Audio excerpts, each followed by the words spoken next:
the Prophet Muhammad, peace be upon him. Let me make it very clear to everyone that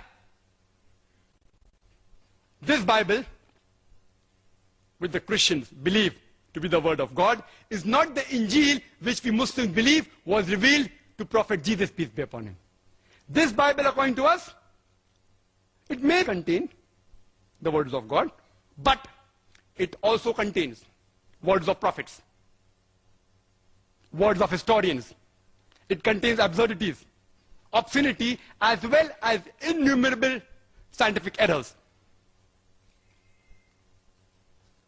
If there are scientific points mentioned in the Bible, there are possibilities. Why not? It may be part of the word of God in the Bible. But what about the scientific errors? What about the unscientific portion? Can you attribute this to God? I want to make it very clear to my Christian brothers and sisters. The purpose of my presentation on Bible and science is not to hurt any Christian's feeling. If while presenting, if I hurt your feelings, I do apologize in advance. The purpose is only to point out that a God's revelation cannot contain scientific errors. As Jesus Christ, peace be upon him, said, search ye the truth, and the truth shall free you. You have the Old Testament, you have the New Testament. Now you should follow the last and final testament, which is the glorious Quran. As far as Dr. William Campbell is concerned, I can be more liberal with him because he has written a book, Quran, Bible in the Light of History and Science. He has given a presentation and he's a medical doctor. I don't have to be very formal with him. As far as the other Christian brothers and sisters are concerned, I apologize if I hurt your feelings during the presentation. Let's analyze what does the Bible say about modern science. First, we'll deal with astronomy. The Bible speaks about the creation of the universe. In the beginning, first book of Genesis, first chapter, it's mentioned. It says, Almighty God created the heavens and the earth in 6 days and talks about an evening and a morning, referring to a 24-hour day. Today, scientists tell us that the universe cannot be created in a 24-hour period of 6 days. Quran too speaks about 6 ayyams, the Arabic word singular is yom, plural is ayyam. It can either mean a day of 24 hours or it is a very long period, an eon, an epoch. Scientists say we have no objection in agreeing that the universe, it could have been created in 6 very long periods. Point number 2. Bible says in Genesis chapter number 1, verse 3 and 5. Light was created on first day. Genesis chapter 1, verse 14 to 19. The cause of light, stars, and the sun, etc., was created on 4th day. How can the cause of light be created on the 4th day later than the light which came into existence on the first day? It's unscientific. Further, the Bible says, Genesis chapter 1, verse 9 to 13, earth was created on the 3rd day. How can you have a night and day without the earth? The day depends upon the rotation of the earth. Without the earth created, how can you have a night and day? Point number 4. Genesis chapter number 1, verse 9 to 13 says, earth was created on 3rd day. Genesis chapter 1, verse 14 to 19 says, the sun and the moon was created on the 4th day. Today, science tells us that earth is part of the parent body, the sun. It cannot come into existence before the sun. It's unscientific. Point number 5. The Bible says in Genesis chapter number 1, verse number 11 to 13, the vegetation, the herbs, the shrubs, the trees, they were created on the 3rd day. And the sun, Genesis chapter number 1, verse 14 to 19, was created on the 4th day. How can the vegetation come into existence without sunlight? And how can they survive without sunlight? Point number 6. Point number 6. That the Bible says in Genesis chapter 1, verse number 16, that God created 2 lights. The greater light, the sun, to rule the day, and the lesser light, the moon, to rule the night. The actual translation, if you go to the Hebrew text, it is lamps. Lamps, having light of its own. And that you'll come to know better if you read both the verses, Genesis chapter 1, verse 16 as well as 17. Verse number 17 says, and Almighty God placed them in the firmament to give light to the earth. To give light to the earth, indicating that sun and the moon has its own light, which is in contradiction with established scientific knowledge that we have. There are certain people who try and reconciliate and say that the 6 days mentioned in the Bible, it actually refers to epochs like the Quran, long period, not 624 days. It's illogical. You read the Bible, evening, morning, it clearly states 24 hours, it indicates. But even if I use a concordance approach, no problem. I agree with your illogical argument. Yet, they will only be able to solve the first scientific error of 6 days creation, and second, that first day light and third day earth. The remaining 4, yet they cannot solve. Some further say that if it's a 24 period, why can't the vegetables survive for 124 day without sunlight? I say fine. If you say that the vegetables were created before the sun and can survive for 124 day, I have got no objection. But you can't say the days mentioned are 24 hours as well as epochs. You can't have the cake and eat it both. If you say it is long period, you solve point number 1 and 3. The remaining 4 are yet there. If you say the days are 24 days, you solve only point number 5. The remaining 5 are yet there. It becomes unscientific.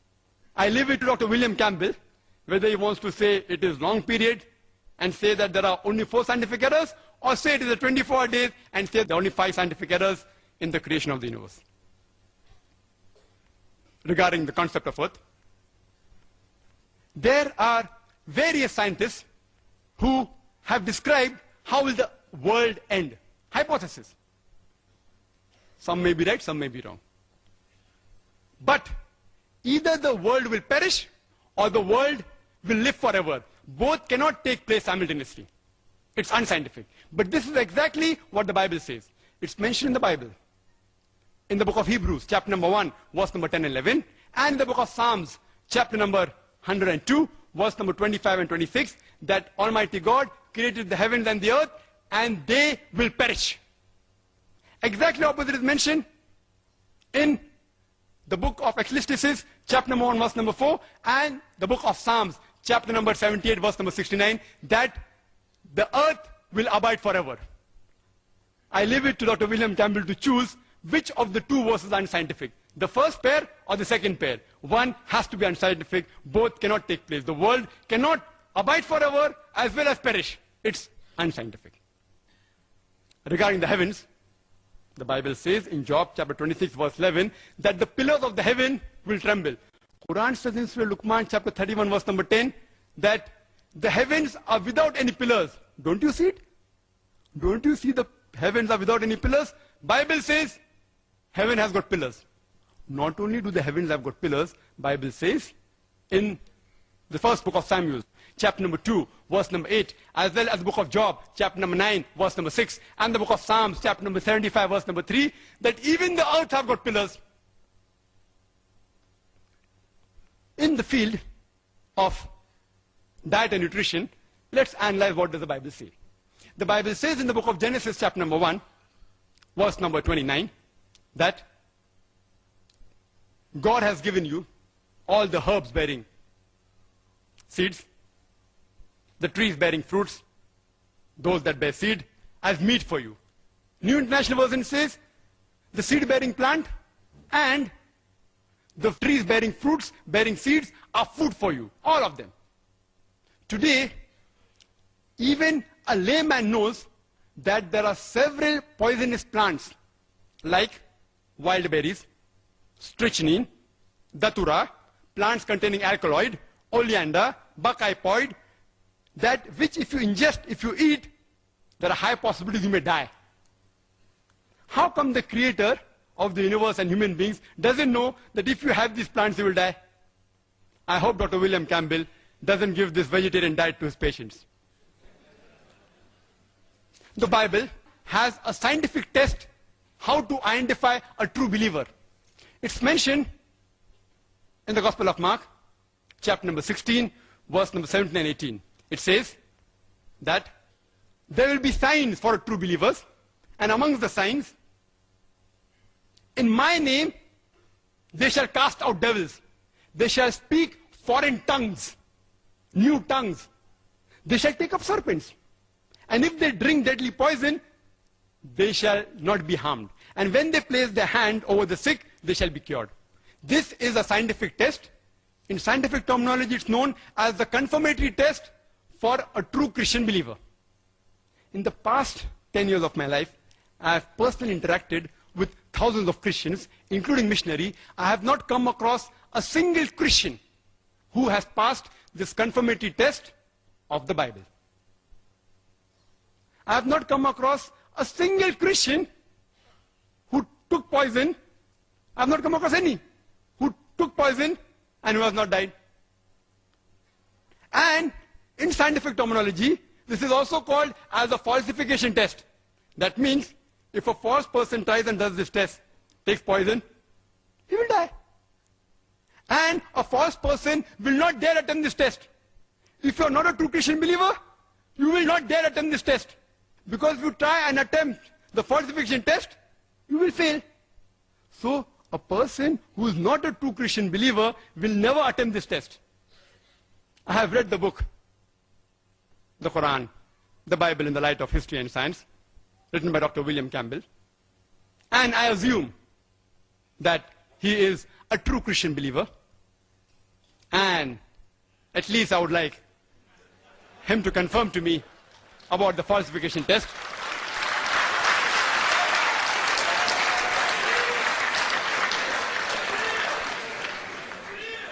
Please be rest assured. Please be rest assured. I will not ask Dr. William Campbell to have deadly poison because I don't want to jeopardize the debate. What I'll do, I will only ask him to speak in foreign tongues, in new languages. And as many of you may be aware, that India is a land which has more than 1,000 languages and dialects. Only thing I request him is to say these three words, 100 rupees, in the 17 official languages. There are only 17 official languages in India. And to make it easier for Dr. William Campbell, I've got a 100 rupee note. And this has all the 17 languages mentioned here. Besides English and Hindi, I will help him. I'll give him a beginning. 100 rupiah in Hindi. The remaining 15 languages are here. I'll request him to read. I know the test says they will speak foreign languages on their own, without help of reading. But I want to make the test easier. I want to see someone passing the test. I have not seen anyone. So if he can't say it on his own or from his memory, at least read it. I don't mind. I will accept it. And I request the chairperson to give it to Dr. William Campbell. He has his rebuttal. 15 languages, 100 rupiah, 3 words only. What does the Bible say regarding hydrology? Bible says in Genesis, chapter number 9, verse number 13 to 17, that after God, at the time of Noah, submerged the world by flood, and after the flood subsided, he said, I put up a rainbow in the sky as a promise to the humankind never to submerge the world again by water. To the unscientific person, it may be quite good. Oh, rainbow is a sign of Almighty God, never to submerge the world by flood again. But today we know very well that rainbow is due to the refraction of sunlight with rain or mist. Surely there may have been thousands of rainbows before the time of Noah, peace be upon him. To say it was not there before Noah's time, you have to assume that the law of refraction did not exist, which is unscientific. In the field of medicine, the Bible says, in the book of Leviticus, chapter number 14, verse number 49 to 53, it gives a novel way for disinfecting a house from plague of leprosy. Disinfecting a house from plague of leprosy. It says that take 2 birds, kill 1 bird, take wood, scarlet, hyssop, and the other living bird, dip it in water, and under running water, later on, sprinkle the house 7 times with it. Sprinkle the house with blood to disinfect against plague of leprosy? We know blood is a good media of germ, bacteria, as well as toxin. I hope Dr. William Campbell doesn't use this method of disinfecting the OT, the operation theater. It's mentioned in the book of Leviticus, chapter number 12, verse number 1 to 5. And we know medically that after a mother gives birth to a child, the postpartum period, it is unhygienic. To say it's unclean religiously, I've got no objection.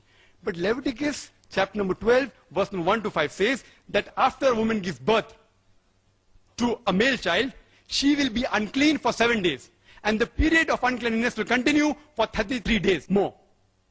If she gives birth to a female child, she'll be unclean for 2 weeks, and the period of uncleanness will continue for 66 days.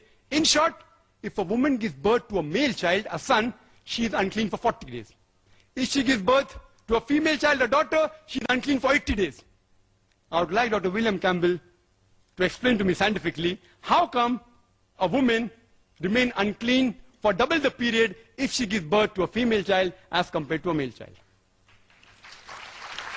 The Bible also has a very good test for adultery. How to come to know a woman has committed adultery. In book of Numbers, chapter number 5, verse number 11 to 31. I'll just say in brief. It says that the priest should take holy water in a vessel, take dust from the floor and put it into the vessel, and that's the bitter water. And after cursing it, give it to the woman. And if the woman has committed adultery, after she drinks it, the curse will enter her body, the stomach will swell, the thigh will rot, and she shall be cursed by the people. If the woman has not committed adultery, she will remain clean and she will bear the seed. A novel method of identifying whether a woman has committed adultery or not. You know, today in the world, there are thousands of cases pending in different parts of the world, in different courts of law, only on the assumption that someone has alleged that the woman has committed adultery. I had read in the newspapers, and I came to know from the media that the president of this great country, Mr. Bill Clinton, he was involved in a sex scandal about 2 years back. I wonder that why didn't the American court use this bitter water test for adultery? He would have gone scot-free immediately.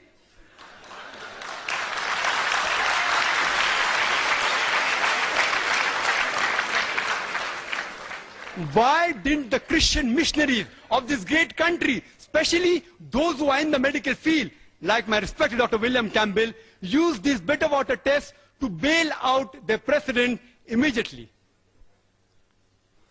Mathematics is a branch which is closely associated with science, with which you can solve problems, etc. There are thousands of contradictions in the Bible. Hundreds deal with mathematics. I'll just touch on few of them. It's mentioned in Ezra chapter number 2, verse number 1, and Nehemiah chapter number 7, verse number 6, the context, that when the people returned from exile from Babylon, when King Nebuchadnezzar of Babylon, when he released the men from Israel, they came back from captivity, and the list of the people are given. The list is given in Ezra chapter number 2, verse number 2 to 63, and Nehemiah chapter number 7, verse number 7 up to 65. The list is given with the names as well as number of people released. In these 60 verses, there are no less than 18 times the name is exactly the same, but the number is different. There are no less than 18 contradictions in less than 60 verses of these two chapters.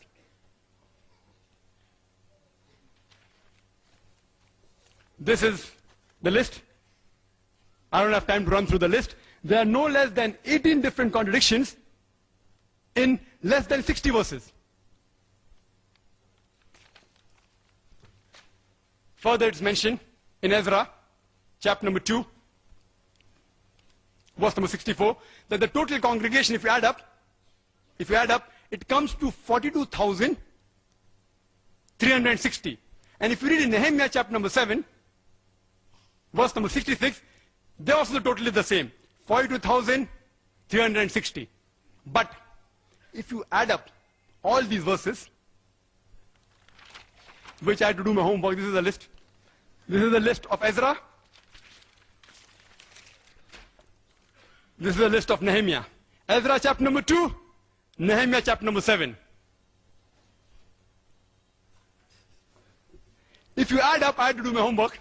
If you add up, in Ezra chapter number 2, it doesn't come to 42,360, it comes to 29,818.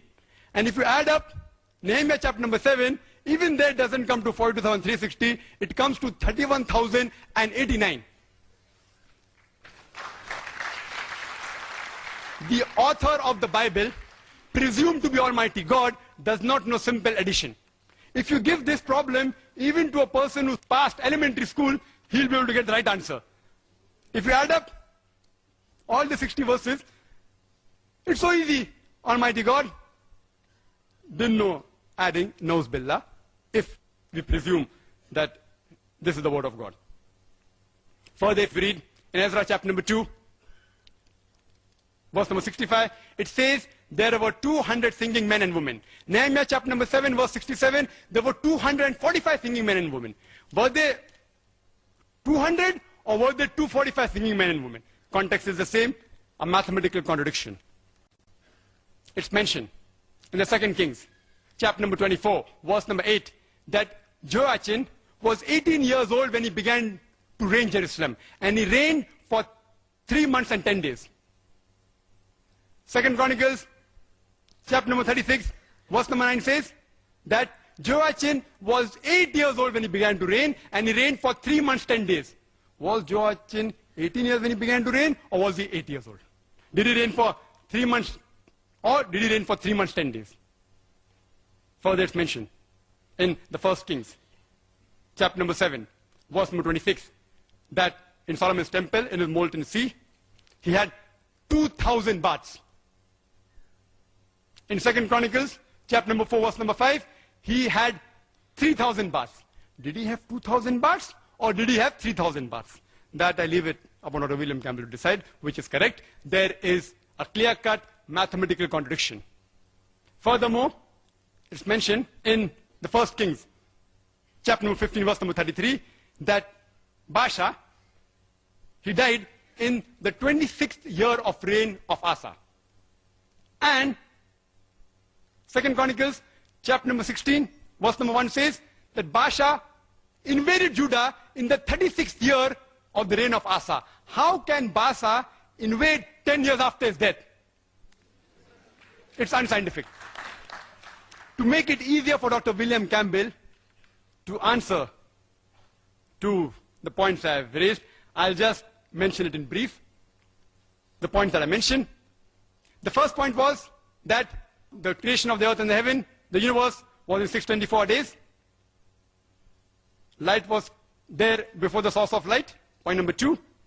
3. Day came into existence before creation of earth. Point number 4. Earth came into existence before sun. Point number 5. Vegetation came into existence before sunlight. Point number 6. Light of the moon is its own light. Point number 7. The earth, will it perish or will it abide forever? Point number 8. The earth has got pillars. Point number 9. The heavens have got pillars. Point number 10. God said you can have all plants and all vegetation, including the poisonous plants. Point number 11. The scientific test, the falsification test of Mark chapter number 16, verse number 17 and 18. Point number 12. A woman remains unclean for double the period if she gives birth to a daughter as compared to a son. Point number 13. Using blood to disinfect the house against plague of leprosy. Point number 14. How do you find out the bitter water test for adultery? Point number 15. 18 different contradictions in less than 60 verses of Ezra chapter 2 and Nehemiah chapter number 7. I didn't count them as 18 different, I've counted them only as one. Point number 16. The total is different in both the chapters. Point number 17. Are there 200 singing men and women or are there 245 singing men and women? Point number 18. Was Joachim 18 years old or was he 8 years old when he began to reign? Point number 19. Did he reign for 3 months or 3 months, 10 days? Point number 20. Did Solomon had 3,000 baths or 2,000 baths? Point number 21. is that Baasha, how could he invade Judah 10 years after his death? Point number 22 is Almighty God. He said, I put up a rainbow in the sky as a promise to the humankind never to submerge the world again by water. I have listed only 22 out of the hundreds available unscientific points in the Bible, scientific errors, and I request Dr. William Campbell to answer them, and irrespective whether he uses the concordance approach or the conflict approach, as long as he is logical, he will never be able to prove scientifically all these 22 aspects I have told him. We agree in Jesus Christ, peace be upon him. To him was revealed the Injil.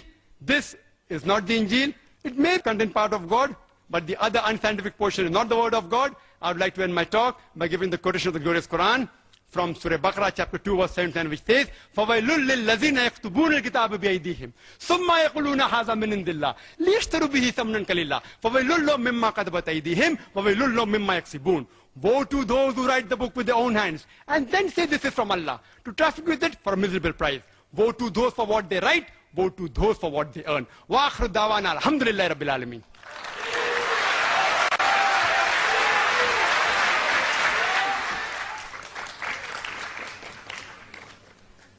Dr. Naik has talked about the day and the periods.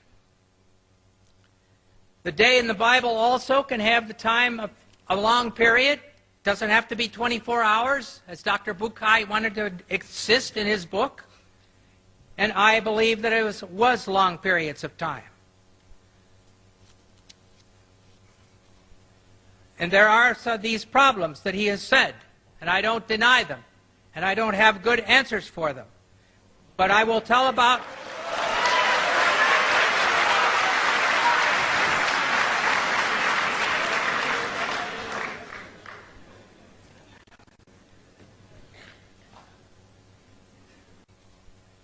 And there are these problems that he has said, and I don't deny them, and I don't have good answers for them.